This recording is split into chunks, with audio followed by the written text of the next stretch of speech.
Congratulation Jagtap. काय झालं sir? जिक्सा puzzle पूर्ण झालं. काय पूर्ण झालं? बलवा आणि हर्षद वेदांतचे खुनी कळले मला. कोणच सर? झालाय चहा पिऊन आणि गेला तर इथे यायला.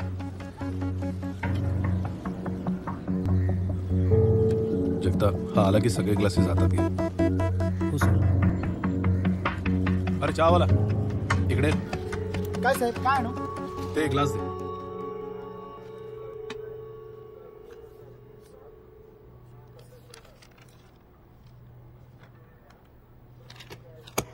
येस. काय झालं sir? Fingerprints match. Good morning everyone. Good morning. मी प्रॉमिस केलं होतं की बलवा खून प्रकरणातील गुन्हेगार 10 ते 15 दिवसातच गजाआड असतील. आणि मला सांगायला आनंद होतोय की फक्त 9 दिवसातच मुंबई पोलिसांनी हे काम करून दाखवलं. थँक्यू. दुर्दैव हे की हे गुन्हेगार समाजातले उच्च पदस्थ, सुशिक्षित नागरिक आणि सिनियर सिटीजन्स आहेत. Senior citizens? एक मिनिट. सर्व प्रश्नांची उत्तर मिळतील. जगताप.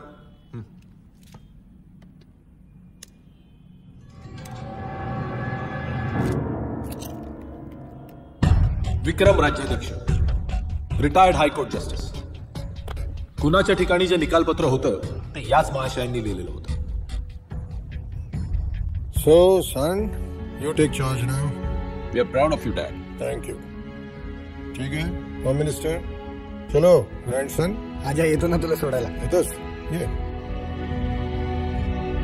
नेक्स्ट. डॉक्टर रुस्तम मिस्त्री, MD पैथोलॉजी. बलवाला जे सायनाइडचं इंजेक्शन दिलं ते याच डॉक्टर. रुस्तम, तू पुलिस ने कहने कि હું પણ અકમ્પ્લિશ છું. હું પણ તારી સાથે જેલમાં રહીશ. अरे साले जेल में कहीं हनीमून छे गांडी. अजू सांभाळ.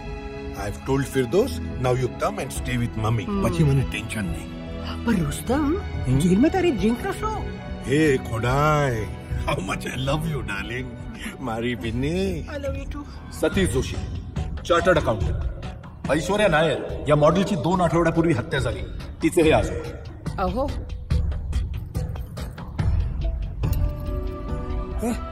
युद्धावर नाही चाललो मी. आपलं युद्धच आहे आणि जिंकू आपण. तूही घे रे. प्राध्यापक दिलीप प्रधान, कट्टर गांधीवादी. वेदांतला, त्याच्या मुलाला आणि त्याच्या जावयाला याच गांधीवाद्याने गोळ्या घातल्या. हो सर. भेडे घालताय ना? काय सर, असा अपमान नका करू.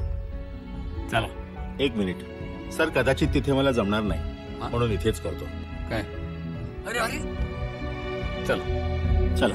सस्पेंडेड इन्स्पेक्टर दिगंबर सावंत या दोन्ही गुन्ह्यांमागचा खरा मास्टर माइंड. त्याच्या मते 14 वर्षांपूर्वी त्याच्या बायकोच्या आणि मुलीच्या ऍक्सिडेंट मागे वेदांतचा हात होता. कृष्ण, येतो मी खूप त्रास दिला तुम्हा सगळ्यांना. आता घर सांभाळ. सीमा, येतो. अण्णा. अरे, दॅट्स ऑल. ए सतीश, बघ रे.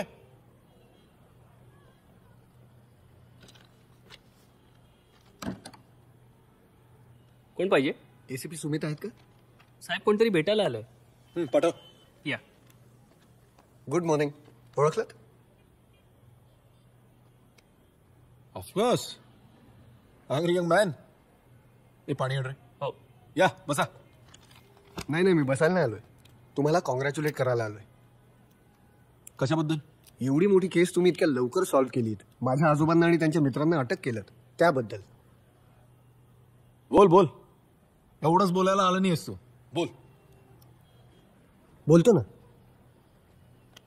18 वर्षांपूर्वीची वेदांची केस किंवा 15 दिवसांपूर्वीची बलवाची केस, त्याही केसेस इतक्या तत्परतेने सॉल्व्ह केल्या असताना तर माझ्या आजोबांना आणि त्यांच्या मित्रांना असं पाऊल उचलावंच लागलं नसतं. Today they are criminals because you fail. But let me ashore you, जशा पळवाटा वेदांत आणि बलवानी काढल्या तशा मीही काढू शकतो. I am a law student. Sure.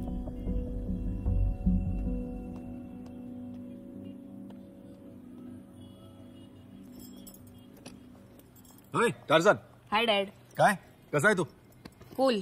C what a bought for you. ये इकडे. हे बघ कशी आहे, मस्त आहे की नाही? हो.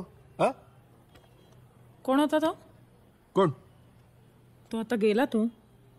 गुन्हेगाराचा हितचिंतक वेल विशर. लाखो आहेत देशात सध्या. Your criminals are heroes. आणि जनतेचं असं म्हणणं आहे की जर तुम्ही केलं नाहीत ना ते त्यांनी चूक केलंय. इमोशनली विचार करतात सगळे. That's it. एकटा तू सोडून. तुला माहिती आता देशामध्ये सगळ्यात हेटेड माणूस आहेस तू. आणि मला पॉप्युलॅरिटीचा अवॉर्डही मिळवायचा नाहीये. हा? इतका सेल्फ सेंटर्ड कसा आहेस तू? आणि दरवेळेला तुला असं काय वाटतं की तुझंच बरोबर आहे? वाटत नाहीये. No I am right. Sorry dad but this time your wrong. काय भरवलं याच्या डोक्यात घेतो? एक मिनिट, मी काही भरवलेलं नाही. Blame dad. आज मला होल डे मेसेजेस येत आहे. Your dad is disgusting. He is a monster. Cruel आहे तुझे डॅड. मला मंडे पासून शाळेत जाता येणार नाही डॅड. सगळे टॉर्चर करतील मला. इट डझंट मॅटर बाळा. काय ना तुझ्या डॅडच्या इगो समोर दुसरं काहीच महत्वाचं नाहीये. एनिवे उद्या येते रात्री तुला घ्यायला. Please mom. जा.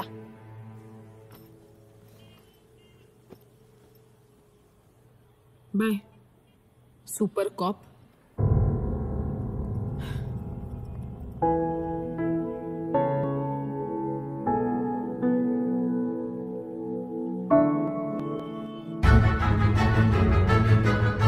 वेदांच्या फार्म हाऊस हत्याकांडाला आज एक आठवडाही पूर्ण झालेला नाही. तोपर्यंत नाशिकमध्ये पुन्हा एक हत्या झालेली आहे. हा पिंपळ गावातला बलात्कारित संशयित होता.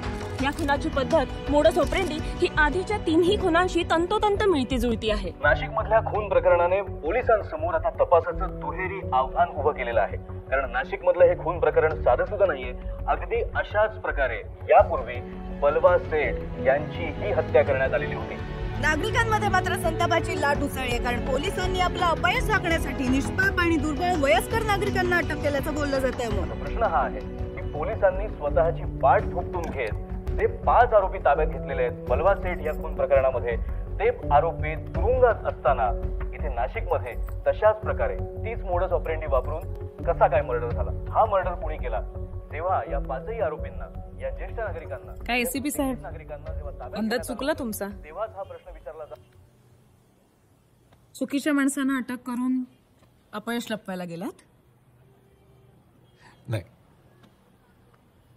एका कर्तव्यदक्ष पोलीस ऑफिसरने गुन्हेगारांना पकडून त्याची ड्युटी बजावली आणि एका सेन्सिटिव्ह नागरिकांना त्यांना मदत करून त्याचं कर्तव्य पूर्ण केलं.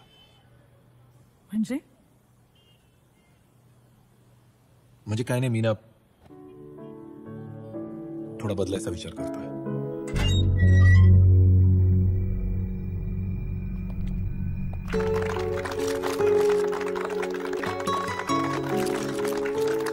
काय झालं? अच्छा काय झालं? काय झालं? तुम्ही सगळे सुटलात फ्री. असं कसं? काल रात्री खून झाला नाशिक मधल्या एका गुन्हेगाराचा. Same modus operandi. I feel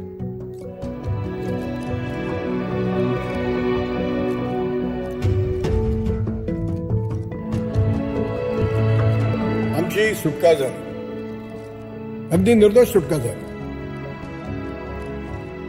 पण म्हणून आम्ही आनंदी आहोत का? नाही, आम्ही निर्दोष नाही, आम्ही दोषी आहोत. बलवा आणि वेदांताला आम्ही संपवलं. It was a planned and well executed killing. आम्ही जे केलं त्याचा आम्हाला जरा सुद्धा पश्चाताप होत नाही. आम्ही कायदा हातात घेतला कारण दुसरा पर्याय नव्हता. हरीश वेदांतने 2 खून केले. त्याचे पुरावे माझ्याजवळ होते, पण ते पुरावे नष्ट करण्यात आले. वर निर्दोष सुटण्यासाठी त्याने आणखीन 2 खून केले. आम्ही 2 खून केले आणि निर्दोष सुटलो. आता विचार करा, आमच्यासारखे सामान्य नागरिक जर असे गंभीर गुन्हे करून निर्दोष सुटू शकतात, तर मग अट्टल गुन्हेगारांचं काय? ते तर मोकाट फिरतायत. अशी परिस्थिती आहे आपल्या सिस्टीमची. पोकळ आणि बेभरोशाची या वेगळ्या व्यवस्थेत व्यवस्थित भरडला जातो तो सर्वसामान्य माणूस, म्हणजे आपण सगळे. आम्हाला ठाऊक आहे की आम्ही गुन्हा केलाय, पण जी माणसं मारली गेली त्यांच्याबद्दल आम्हाला कसलीही सहानुभूती नाही, कारण एका सर्वसामान्य माणसाला न्याय मिळालाय. पण काल आणखी एका सर्वसामान्य माणसानं याच पद्धतीनं न्याय मिळवला आणि आमच्या लक्षात आलं की ही धोक्याची घंटा आहे. And to stop this government has to act fast. अरे आपल्या देशामध्ये एवढा मोठा पॉप्युलेशन आहे, पण जजेस किती आहे? आपल्याकडे एक जजला एका वर्षामध्ये 2600 केसेस डिसाईड करायला लागते. नाही आपल्या लिगल सिस्टीमवरच्या प्रेशर कमती करायलाच पाहिजे. मी काय म्हणते, लोकांच्या पगार वाढवा, so there is no doubt of any corruption. आणि विटनेस प्रोटेक्शन गव्हर्नमेंट ने सॉलिड कायदा केला पाहिजे. कोई भी विटनेस काही भी अपनी स्टेटमेंट मेरावसा नाही. अरे एवढा सगळ्या गोष्टीला गव्हर्नमेंट सबसिडी देते, ते कॉमन मॅनला द्या ना. लिगल एक्सपेन्सेस साठी द्या सबसिडी. पण कॉमन मॅन साठी कोण काय बी नाही करते. कॉमन मॅन सर्वसामान्य माणूस, आपल्या समाजामधला सगळ्यात दुर्लक्षित घटक. वोट देणारा तो सर्वसामान्य माणूस, आपल्या पगारातून टॅक्सेस देणारा आहे तो सर्वसामान्य माणूस. पण ज्या ज्या वेळेला सरकार काही योजना राबवतो त्यावेळेला सगळ्यात दुर्लक्षित असतो तो हा सामान्य माणूस. पण लक्षात ठेवा, तुम्ही सगळी सामान्य माणसं जर जागी झालात तर समाजामध्ये क्रांती घडायला काहीच अवघड नाही. ती शक्ती तुमच्या मुठीमध्ये आहे. आणि हीच गोष्ट तुम्ही सरकारला पटवून दिली पाहिजे. You are not ready to take things lying down. धन्यवाद.